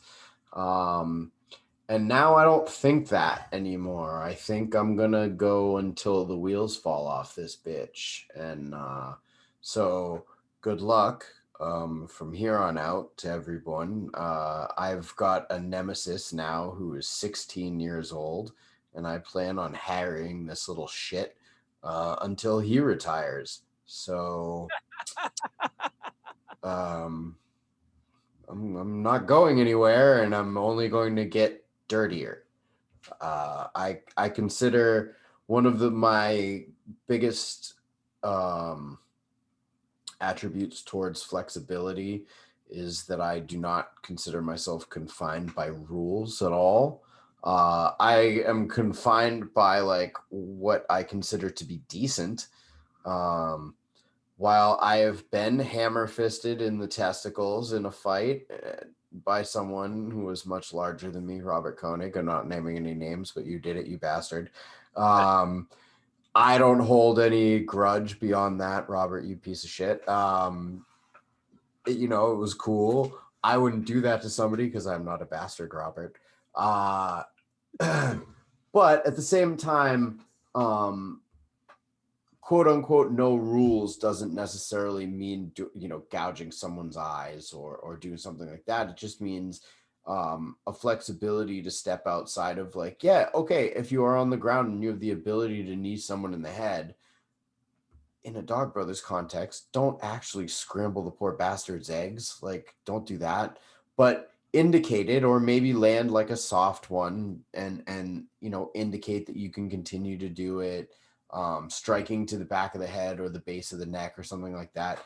Maybe give somebody like a couple of hard claps. Trust me, this a couple of times right here, let someone know that you're hitting them, and it could have been that this, and that would be what you do in a real fight. So there's certain aspects of things that, if you are able to remove the constraints of rules, help with the mental flexibility. And then other things that, yeah, I don't know, to me it's I put on when I put on the fencing mask, I put on the survival mode.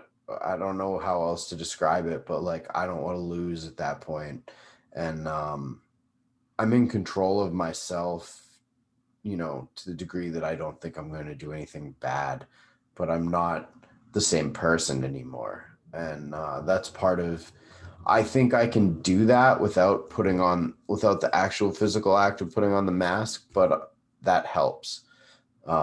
There's a ritual to it. And it's weird because it's not a ritual. It's not some like, chanting and all this nonsense and this very solemn thing. It's like putting on my shoes. It's about as solemn as putting on running shoes or whatever. But at the same time, it's still it still puts me in a different headspace immediately. Same thing with smelling rattan sticks hitting. I had never smelt it until the first time I was in a full contact stick fight situation, which is also um, not typical. Uh, so at that point, I conditioned myself to that smell as well. So I have a couple of little triggers. Putting on the mask for sure. The mask coming off is not like Samson's hair going away. I'm still very much in touch with the moment, if not more so. I feel like when the mask has been on and a fight is happening and then it comes off, I feel like I'm almost even more dialed into what's happening at the time. I'm less likely to get hit, and I'm more likely to quickly gain an advantageous position and take advantage of it. But anyway, um, that's enough of my my Talk Brothers experience. Uh, the other thing I want to talk to you about was you just dropped your fourth fucking album, man. Tell people a little bit about the Rolling Stallones and you know what the hell I'm talking about. All right. So the Rolling Stones are myself and my buddy Expertise and my cousin Goji Rock, producer. And we are a hip hop group. Both Expertise and myself are old school MCs from like the 90s. A lot Oh of people yeah. don't know. I've been an MC since I was like 14. I could s- I mean I got like 40 something notebooks filled up, man, of like just rhymes I used to write when I was a kid. And you know, just moving and just kind of clearing my head and stuff like that. We kind of reconnected after after maybe 15 years of not seeing each other, 20 years. And he was like the one artist I wanted to work with. And interestingly enough, he's another white dude like me. And we're from the time pre Eminem, right? Where like being a white MC, you had to be you had to be twice as good to get half the respect. Like now it's just like, oh, which famous rapper can you pay to be in your video? And you get like the battle and every. I think that's why I like fighting so much. Like, I used to rhyme battle everybody, and you never knew what was gonna happen, and having to come off stuff like the top of your, like I was a true freestyle battler, like completely, like never came in with a written rhyme. And if I knew you had a written rhyme, I ripped you to shreds. See, unlike you, where you could be nice about it. When I rhyme battle people, I wanted you in tears. I was a Oh fucking yeah.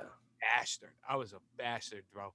But maybe now in my older age, I'm a little do a rhyme about how nice you are. But anyways, back to the Rolling Stones. We got together. We were talking about doing a project. Had a few drawbacks. There were some other dudes that were involved in the project, but they sally forth their way out of it. I kind of controversial. I kept the name, but I fuck it. I was supplying a lot of the support and the information. My cousin was doing the music, and you know what? You dropped out. Not my problem. I hmm still love you, but we talk about tenacity. You want to do something, fucking do it or don't.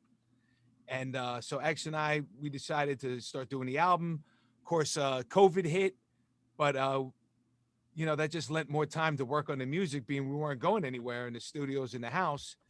And we released our first album, Cause for Concern, which was basically, a boom bap East Coast extravaganza. Hell yeah. And then we followed it up quickly with Volume 2, Killer McGillicuddy and Disciple of the Blade, which is a Western old west outlaw boom bap hip hop album, which tells a story where we take on like the persona of the two characters like that one. Then we did Negative Space, which came out this year, 2021, and most of that was actually recorded December, end of November to middle of January, right before the release date. So like it was like us just like being ferocious about everything that was going on in the world. And now we have Volume 4, 21 track East Coast hip hop extravaganza delirium. Got everything for you from storytelling rhymes to battle rhymes to thoughtful stuff, Stallone life coaching, and lots of just it's a lot of dope old school samples, break beats, movie samples, and stuff like Yep. that. You know, Not to mention a 6 demon bag. oh, what's in it? Earth, fire, all that kind of stuff. Great. Benjamin Enrico Palazzo on there. Right. You know, but it's a good time, man. You could get it. We don't charge nothing for it, but if you want to throw something on Bandcamp, I ain't opposed to taking your cash. Um, but it's on Bandcamp, Spotify, and yo, it's a good Get time. on Amazon. Yeah, Amazon, Apple, whatever. Oh It's yeah. completely worldwide. It's all legit releases, man. Um, really, this album well produced. Not to say the other ones weren't, but like this one, we really pulled no punches with it, man. And Mm-hmm. quote Defender Dog, he goes, "If only you could fight like you rap." I'm like, "You son of a bitch!" Wow. Backhanded compliment. Wow. That is a hell of a backhanded compliment. What you expect from Defender Dog that wise? Yeah, well, that poor psycho was real pent up during COVID, and I saw his first fight at this last gathering. You know, you could tell the first time he hit uh, the individual that he fought on his first fight, I was just like, God damn, dude! Like, we got like 2 days of this to do, right? You don't have to get it all out the first shot. Wow. And then he proceeded to like keep that up for 2 days. So I was like, "Phew, Jesus Christ, man! Like, you gonna go home like that, or you want to go beat up some? We could go down to, well, not even Skid Row anymore. We could go basically anywhere and just start talking to meth heads for a little while and get a couple more fights in." Whew. We just take the train to New York these days. Yeah, right. Oh, funny But thing, I was training with him this morning, and he was like, "You know what?" He goes, "I really don't think I hit hard enough," and I'm like, what? "He's like, I gotta Who really." says? I really. He's like, I know I can hit hard, but he goes, I don't think I hit hard enough. I gotta work on hitting harder. And I'm like, No. Everybody that knows him, our eyes get real big and go, "No, you're good, dude." yeah, no, that's his new regimen. And I'm like, Yeah, no, you're good, man. You hit plenty hard enough. yeah, man. Oh, fuck.